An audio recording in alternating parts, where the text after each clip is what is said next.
Hello, everyone. This is Dr. Home and the Reverend Leng. Pandamix, healing conversations in between times. Please take a breath with us. So in episode 6, we want to give you a sense of the itinerary ahead and where we are going. We're talking about healing. We're talking about transformation. And I think, Home, you and I share this view that healing is not about fixing something. It's not even about a cure, making things perfect. It's not even a makeover. It's sort of more like a restoration. Healing from the word to make whole again. I had once seen this picture of a Japanese cup that had broken, shattered, and a Zen monk had put it back together again and sealed the edges with gold. So it was not new. You could still see the fractures, and it was whole. So in talking about being whole again, I have been greatly informed by and helped by a theory of transformation that my Princeton professor and mentor, Manfred Halpern, had shared with us. He's now deceased.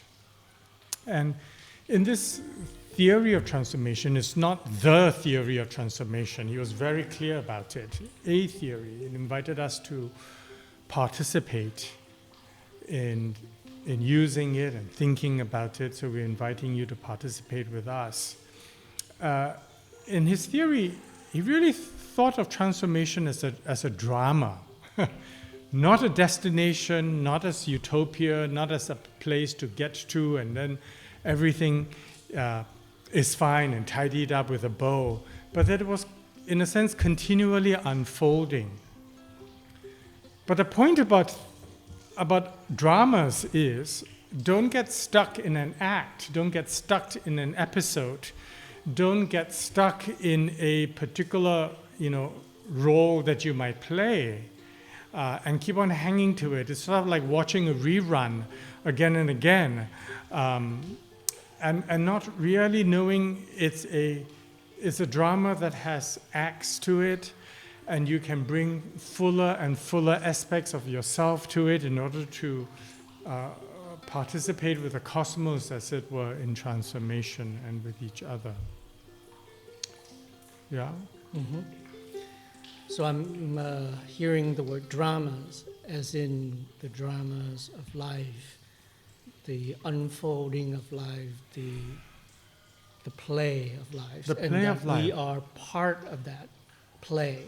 We're both the actors and the writer and the creator of that experience. Yes, and also the viewer of it, because by saying that there is such a drama, as we are doing now, you and I have an opportunity to kind of, look at ourselves and look at the drama that we are in and which act of this drama of transformation we are in, and what roles you and I are playing. So yes, indeed, all of that. So in this drama of transformation, there are 3 acts. There's the act of emanation, followed by the second act, which is incoherence, followed in a sense by a choice of whether to go into act 3, that could be deformation or transformation. And in these acts, we come to it as persons, either as full persons or fuller and fuller persons, more and more healing, as you and I would say, or partial persons, bringing only aspects of ourselves. Manfred liked to say that we bring 4 faces of our being. 4 dimensions, 4 aspects, 4 way of being. 4 ways of being. Now, I know you would like to use more of dimensions, and I love it because it means I can see different parts of you at the same time. And Manfred liked the word face, because then we have to do this face to face, and you and us face to face. And so the four phases are, we have a personal phase, historical phase, a political phase, and a sacred phase of being. And this is what Manfred introduced, Yes. these 4 dimensions. Okay? And so, for example, our personal phase in this first act of emanation, or this drama of emanation, think of it like your first campfire, maybe as a Boy Scout. And emanation is that fire gives out heat and warmth, and you just feel good. It gives you security and light. And so at that personal level, for many of us, that has to do with our family, with our mom and our dad, where we get this deep sense of, or even almost complete sense of security and love and connection with them. So emanation is a kind of like a source of energy. The sun emanates energy. Indeed. Right? Our parents, when we're growing up, they emanate a kind of perfection and love for many of us. Yeah. So when we're falling in love, the object of our love projection emanates energy that we drawn into them. Yes, we fall head over heels with it. We can't stop talking about it, and there's this sense of it completes us. Mm-hmm. Right? So emanation could also be a belief. Indeed. Believe in God, okay. believe in democracy. So you can have a sacred phase of ourselves where we believe in God. And it could be Christianity, it could be Islam, but let's say Christianity, which I think our audience is familiar with. Then the Bible is true, and you can find in the Bible and in your version of Christianity, everything. It completes you. And the big part of it is you don't even think that there are other religions or other ways of being sacred. Or even if you know if there are others, yours is still the most perfect, the best. Yours is the best, and you wish for others to join you too, right? Or some of us have these beliefs in our own country. Yeah, so then your political phase is wrapped around your country, right, or your political party, and you can, in your historical phase, just think of the Thanksgiving story and the story of the early pilgrims coming in, being fed by the natives, and it's such a beautiful story of cooperation and connection. The important piece is emanation. It's really like coming around a campfire or falling in love. And we want you to play with these feelings where you may have emanation in your personal life, see where that takes place in your political life or the historical phase of your being. So this sense of union, it's natural, it is just so, it is right, it is not questioned. Unquestioned devotion. Unquestioned devotion. You don't question it. Then we have all experienced by now Act 2, which is incoherence. In incoherence, this emanational connection and bond breaks, it shatters, it ends, it dies. It may die naturally, or something external comes. So at a personal level with our families, for example, there is a divorce. You fall out of love with someone. Either the person dumps you, which is external, or you wake up one day and the feeling is just gone. And that is incoherence. Or you wake up realizing this person is not what you wish for, hope for, expected. So there's a shattering. And so I'm recalling an experience when I was 13, a shattering of my image of my father.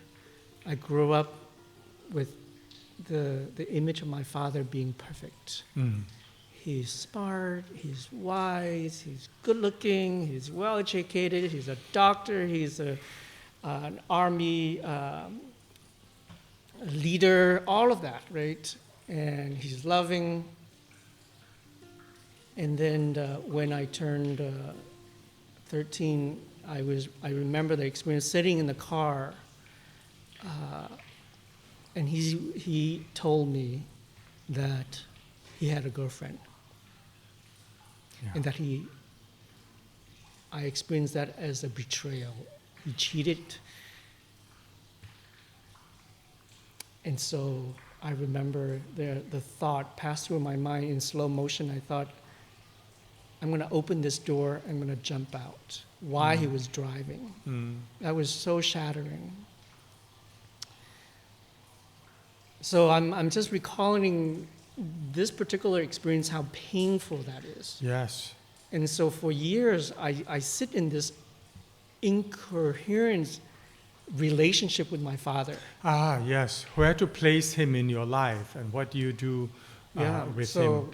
Yeah. Rejected him and yet longing for him. Ah, that's great. This push-pull. So there's push-pull, wishing for him to be back the way he was, but then he no longer, because once something is shattered, you really don't, you cannot unseen or unheard something. Right. A few things you put up there, thank you, Home, that's useful. You wanted to open the door and kill yourself and maybe to even punish him.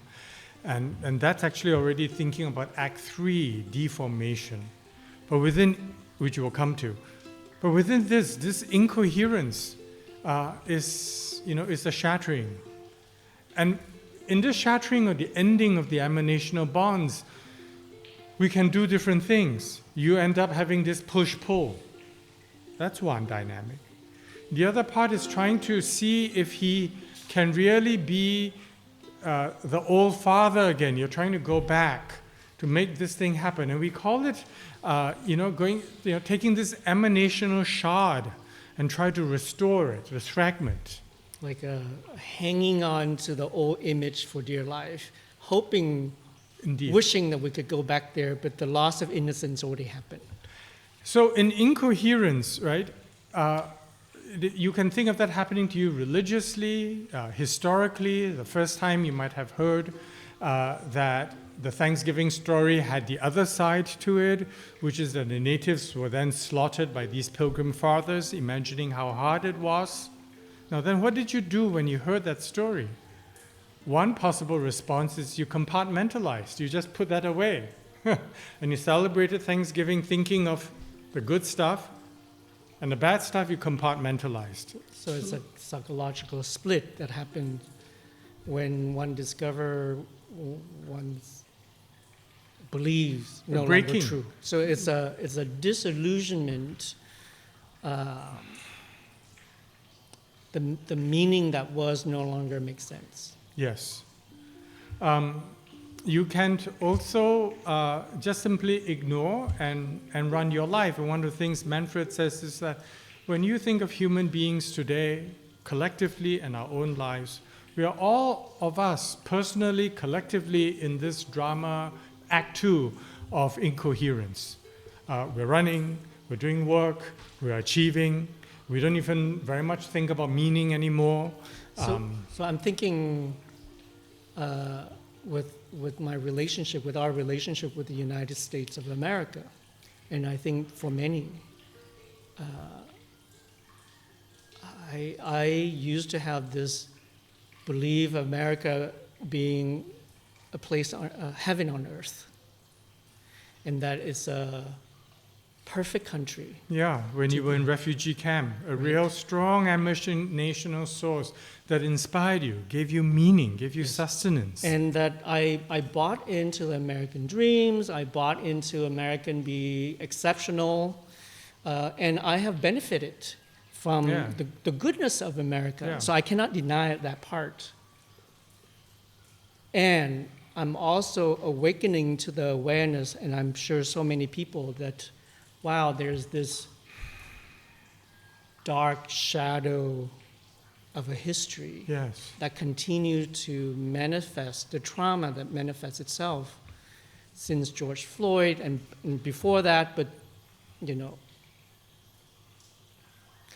this whole Make America Great Again, my sense is that there's a large population of America realizing that something is not right, and they're hanging on to the shards of what they believe America to be. This push-pull, like you wanting to believe your father, and then, you know, was still your idealized father, and knowing it was not, and then you have that. You know, when you get unemployed over and over again, that's incoherence, or you're just running to achieve more and more, afraid of being unemployed or whatever it is. So this is incoherence. It can be painful, it can be numbing, it can actually also be exciting. You're just in the motion, okay? You're just in emotion. You could also actually be doing very well, but you are just in emotion, and it's incoherent. You also don't question what's going on, or you have compartmentalized. And at some point, we experience this coming to a head. It comes to a wall, and it can get just much worse. Your working leads to overwork and leads to burnout, or a kind of meaninglessness. I mean, I experienced this with some of our coaching clients, executive coaching clients. Very successful. Still successful. Making millions of dollars, and come to the realization, what in the world is all this for? Right. And so at that point, they can still compartmentalize, or the opening, the opportunity is there. And there's something that we want to say. Transformation at the end of Act 2, the opportunity arises. The opportunity arises. What are you going to do with this beginning of this realization? Because then the choice is transformation or deformation. You keep on doing this, you have burnout. This is deformation. This is destructive death. So in deformation, we come to destructive death, a destructive dying. It's not a natural dying, right? Death is normal, right? It's part of the cycle of life. But in destructive death, more than that happens. There is a reverberation of this violence in your life and in many other people's lives. So think about the fact that if you had opened the door and killed yourself, the reverberation of destruction would have just knocked on to so many other people. Okay? So incoherence builds this up.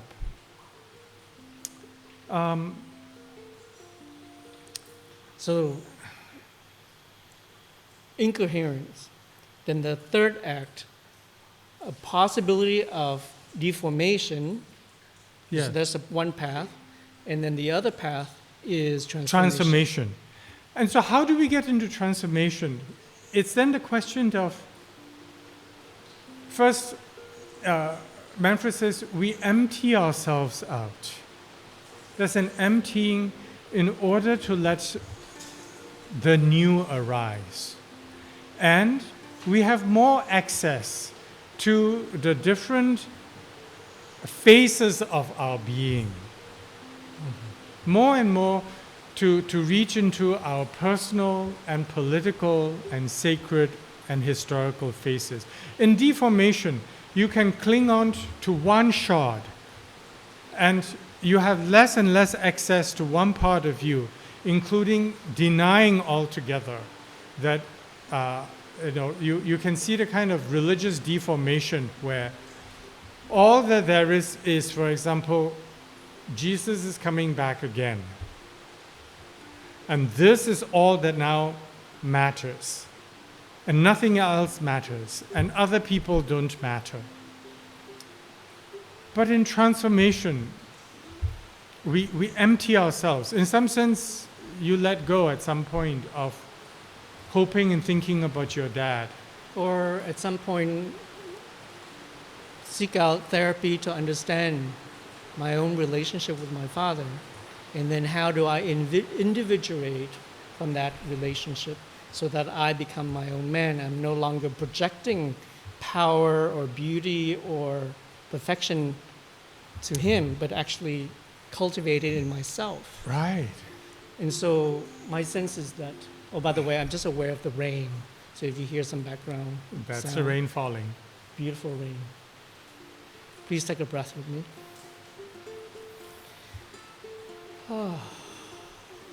So when you start therapy, what you were doing in terms of this theory of transformation is you looked into your own personal face. Who are you different than your dad? All right. Then into your historical face. What is the story of your life with your father? What was your father's life as dad, but also as Dr. Nguyen, Or just a human being. just as a human being? And you also placed him within a political, historical context that he had been through a war and had been a refugee himself and had come to the US on his own. And so he was lonely. And he started a new personal relationship with a woman. You're bringing in these nuances, which is this access to a greater fullness. It's a process of coming out of incoherence, a new way of meaning making, Yes. right? No longer attached to my father is like that or should be like Which would be this. the emanational fragment. Now I could learn to see him as he is, not as I wish or I thought he could be or should be. So it's a kind of maturity growing up. Yeah. It's a moment of growing up.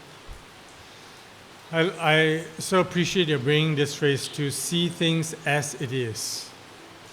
I think that from our teacher Goenka would tie in with what Manfred means by an emptying. And this is really hard, and yet also incredibly restorative in terms of the emptying. We empty ourselves of all of the old fragments, of all the old emanational stories we have, which seems like we are dying, but it's an emptying. It's a way of seeing something anew, an opportunity to see things in a different way. Yes. Okay, so I want now to bring in two other dimensions, two other faces in Yes. this conversation. So Manfred had proposed 4 dimensions: sacred, personal, political, and personal. impersonal. Our sense is that there's 2 more dimensions that's really important for us to look at in the time that we're living in now. One is the ecological, our relationship to nature. I'm just appreciating the sound of the rain right now. Certainly it's just pouring. It's beautiful. I wish you could feel. Is transformation taking place? We are Yes. just bringing you in. So our connection to the ecology, It's raining. especially we're living in a time of climate change. And climate and our relation to nature is not like it's out there. Yeah. It's actually in here. I'm part of it.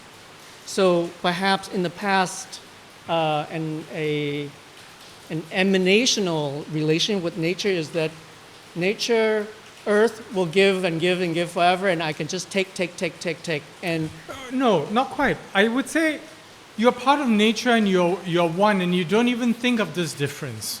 But that in the modern age, nature and us became separate. and then I can take from it. And so we have been in this relationship of incoherence with nature, where it's been turned into an object that we can take. No longer in this bonded way where you're in relationship with Mother Earth. Earth is thus now a thing, right? And now with this taking, we are clearly in deformation, because there's destructive death all around. So Does that help? Yep. I wonder that perhaps we are in a deformation. I also wonder that we are at a crossroads. That if we make some choices now and come awake to our relationship, to our ecology, that we actually potentially have a different path of healing. Okay. And if you heard that, that was thunder. Okay, so thunder is telling us it's time for us to bring this episode to a close. In the next series of episodes, we will go deeper into all of what we're talking about in depth. Okay, so please take a breath with us. We appreciate your listening. We invite you to continue to follow our conversations and share with us your perspectives. Thank you. One more breath.